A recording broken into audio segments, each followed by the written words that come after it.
Ephesians 2:8-9. For by grace you have been saved through faith. And this is not your own doing. It is the gift of God, not a result of works, so that no one may boast.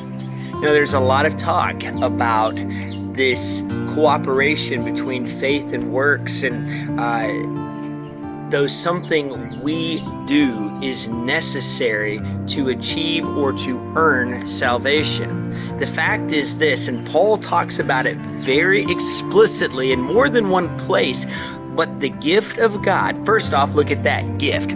The word gift that is used here in the Greek is a word that means to be given voluntarily and unearned. It also holds the meaning of paid for by sacrifice.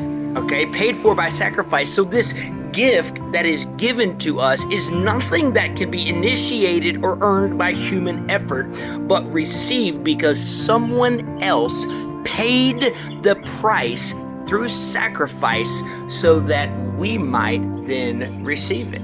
Okay, then Paul goes on to say this through faith, and this is not your own doing. This is not something you have accomplished. This is not something that employs your initiation. The only thing we can really do is to believe in it. Now, works does have a place, not in receiving salvation, but living out evidence that we have been saved. Now, I will tell you that if you claim to have been saved, to have salvation, but you live as though there is nothing that points back to Jesus, then that salvation is questionable, because we live out the evidence that brings boasting and glorifying back to God. It says, this is not your own doing. It's the gift of God, not a result of works, so that no one may boast. Now, the idea of boasting is to give glory to. Any glory that we ever give must be pointed back to God. Even 1 Corinthians, Paul writes this, where he says, consider your calling, brothers. Not many of you were wise according to worldly standards. Not many were powerful. Not many were of noble birth. But God chose what is foolish in the world to shame the wise. God chose what is weak in the world to shame the strong.